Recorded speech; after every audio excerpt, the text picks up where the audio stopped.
आणि आता या ब्रेक नंतर बघूयात मध्य प्रदेशचे मंत्री विजय शहा यांनी कर्नल सोफिया कुरेशी यांच्यावरील वादग्रस्त वक्तव्य यांच्यावर केलेलं होतं। आणि त्यानंतर आता मध्य प्रदेशचे उपमुख्यमंत्री जगदीश देवदा यांनी आता भारतीय सैन्याबद्दल वादग्रस्त वक्तव्य केलं। भारतीय सैन्य आणि सैनिकांचं संपूर्ण देश पंतप्रधान नरेंद्र मोदी यांच्या चरणी नतमस्तक आहे असं वादग्रस्त विधान मध्य प्रदेशचे उपमुख्यमंत्री जगदीश देवदा यांनी केलंय। उपमुख्यमंत्री जगदीश देवड़ा यांच्या या वक्तव्यामुळे आता वाद निर्माण झालाय।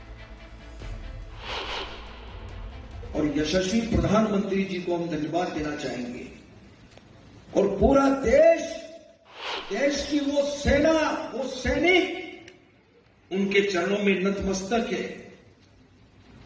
उनके चरणों में पूरा देश नतमस्तक है। उन्होंने जो जवाब दिया है उसकी जितनी सराहना की जाए, जितना कहा जाए, एक बार उनके लिए जोरदार ताली बजा करके। खासदार संजय राऊत यांच्या नरकातला स्वर्ग या पुस्तकातून राऊतांनी नरेंद्र मोदी आणि अमित शाह यांच्याबद्दल गौप्यस्फोट केलेत। बाळासाहेब ठाकरे आणि शरद पवारांनी कायद्याच्या चौकटीबाहेर जाऊन मोदी शहांना मदत केली असा दावा राऊतांनी केलाय। दरम्यान नरेंद्र मोदी हे गुजरात दंगली प्रकरणी एक आरोपी होते, तसंच अमित शाह हे एका खून प्रकरणी आरोपी होते। त्यावेळेस यूपीएचं सरकार होतं, त्या काळात मोदींना दंगली प्रकरणी अटक करण्यापर्यंतची परिस्थिती होती। पण त्यावेळी शरद पवार यांनी एका कॅबिनेटमध्ये मत मांडलं की राजकीय मतभेद असतील तरीही लोकशाही मार्गाने निवडून आलेल्या मुख्यमंत्र्यांना अटक करणं योग्य ठरणार नाही अशी भूमिका शरद पवारांनी मांडली होती। त्यांच्या या भूमिकेला काही सहकाऱ्यांनी मूकसंमती दर्शवली आणि त्यामुळे मोदींची त्यावेळी होणारी अटक टळली असा खळबळजनक गोप्यस्फोट राऊतांनी या पुस्तकात केला।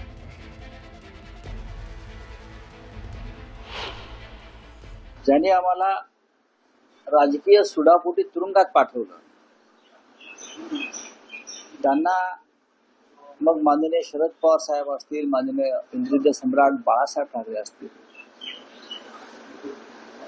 यांनी त्यांच्या अडचणीच्या काळात कशी मदत केली मला त्या तुरुंगात या गोष्टी मला लक्षात आल्या, आठवल्या। त्यातल्या अनेक घटनांचा मी साक्षीदार आहे।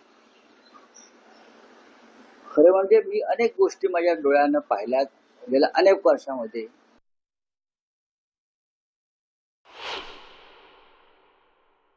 कादंबऱ्या वाचणं कधीच सोडलेलं आहे। कथा कादंबऱ्या आणि बालवाङ्मय वाचायचं माझं वय राहिलेलं नाही, त्याच्यामुळे असल्या गोष्टी मी वाचतो। त्यांनी असंही म्हटलंय की त्यांचं सोडून द्या, तुम्ही ते कोण आहेत? ते कोण खूप मोठे नेते आहेत का? काश्मीर खोऱ्यातील 14 दहशतवाद्यांची ओळख गुप्तचर संस्थांना मिळालेली आहे आणि यात 14 पैकी 8 दहशतवादी लष्करी तोयबाचे आहेत। 3 दहशतवादी जैश ए मोहम्मद आणि हिजबुल मुजाहिद्दीनचे आहेत अशी माहिती अधिकाऱ्यांनी सांगितली। आणि यात 14 दहशतवाद्यांमधील बहुतेक जण 2021 नंतर दहशतवाद्यांसोबत जोडले गेले।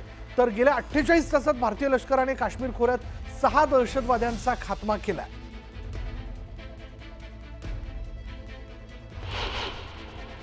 इन दोनों ऑपरेशंस में CRP, army, Jammu Kashmir police का शाना बशाना रोल रहा है और इन लोगों ने, हमारे जवानों ने और हमारे अफसरों ने कंधे से कंधा मिला के इन ऑपरेशंस को अंजाम दिया है। सरसरी तौर पे ये 2 ऑपरेशंस, एक केलर के इलाके में जो कि शोपियां में आता है वहाँ हुआ, और दूसरा जो कि कल जो था त्राल के इलाके में हुआ। इन दोनों ऑपरेशंस में 6 टेररिस्ट को न्यूट्रलाइज किया गया। तो 22 से जब से पहलगाम अटैक हुआ है उसके बाद से हमने कई एरियाज़ को एक फोकस एरिया बनाया था जिनको कि हम एक फोकस वे में टारगेट करेंगे। और जैसे हमें इंटेलिजेंस इनपुट्स आ रहे थे कि जो टेररिस्ट ग्रुप्स हैं वो अब बर्फ़ पिघलने के बाद जंगलों में हायर रीचेस में चले गए हैं, और इसको ध्यान में रखते हुए जो हायर रीचेस हैं, जो ऊंचे पहाड़ों में जो जंगल्स हैं, वहाँ पर हमारी डोमिनेशन पार्टीज कंटिन्यूसली डिप्लॉयड थी।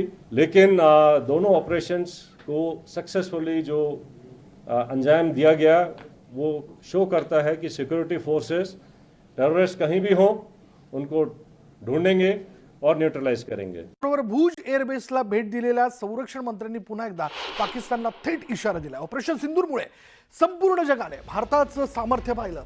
भारत देश फक्त परदेशातील शस्त्रांवर अवलंबून नाहीये असा इशाराही राजनाथ सिंह यांनी यावेळी विरोधकांना दिला। दरम्यान भारताने ऑपरेशन सिंदूरच्या माध्यमातून पाकिस्तानला भर दिवसा तारे दाखवले असल्याचा टोलाही त्यांनी लगावला। यावेळी बोलताना त्यांनी खास शायरीतून पाकिस्तानला डिवचलं।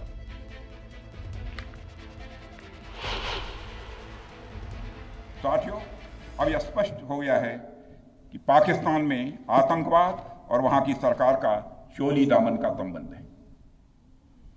स्टेट और नॉन स्टेट एक्टर के बीच का नकाब अब पूरी तरह से उतर चुका है। अतः इस परिस्थिति में यदि वहां परमाणु अस्त्र एटॉमिक वेपन रहते हैं तो इस बात की संभावनाओं को भविष्य में नकारा नहीं जा सकता कि कभी वो आतंकवादी तत्वों के हाथों में चले जाएं। ये सिर्फ भारत के लिए नहीं बल्कि पूरी दुनिया के लिए और पाकिस्तान की आम जनता के लिए भी एक गंभीर खतरे की बात होगी। और आज स्थिति यह है कि भारत के फाइटर प्लेन बिना सरहद पार किए ही यहीं से उनके हर कोने तक सीधा प्रहार करने में पूरी तरह से सक्षम है।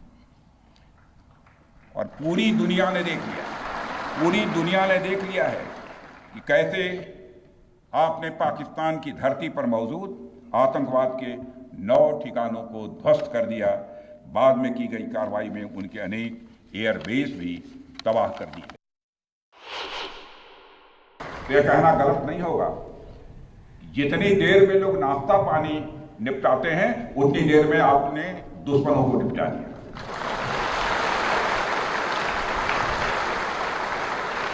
आपने दुश्मनों की जमीन पर जाकर आपने मिसाइलें गिराई है। उसकी गूंज केवल भारत की सीमाओं तक ही सीमित नहीं रही है बल्कि सारी दुनिया ने सुना है। मेरे दोस्तों, पाकिस्तान विरुद्धच्या ऑपरेशन सिंदूर नंतर केंद्र सरकार संरक्षण बजेटमध्ये 50,000 कोटी रुपयांची वाढ करू शकते। संरक्षण मंत्रालयाने सरकारला निधीत वाढ करण्याचा प्रस्ताव दिलेला आहे। नोव्हेंबर-डिसेंबर दरम्यान संसदेच्या हिवाळी अधिवेशनात या प्रस्तावाला मंजुरी मिळण्याची शक्यता आहे आणि या निधीतून नवीन शस्त्र आणि आधुनिक तंत्रज्ञानाची खरेदी केली जाईल। या वाढीनंतर संरक्षण मंत्रालयाचे एकूण बजेट 7 लाख कोटी रुपयांपेक्षा जास्त होणार आहे।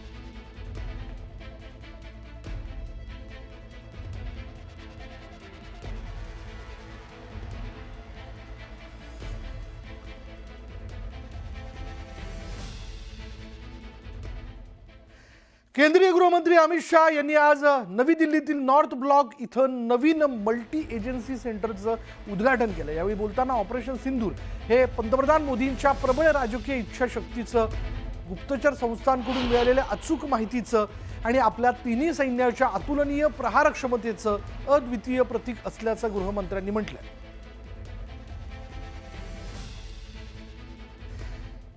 काश्मीर खोऱ्यातील 14 दहशतवाद्यांची ओळख गुप्तचर संस्थांना मिळालेली आहे आणि यात 14 पैकी 8 दहशतवादी लष्कर ए तोयबाचे आहेत।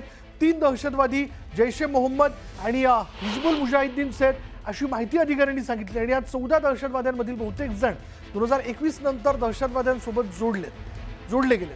तर गेल्या 48 तासात भारतीय लष्कराने काश्मीर खोऱ्यात 6 दहशतवाद्यांचा खात्मा केला।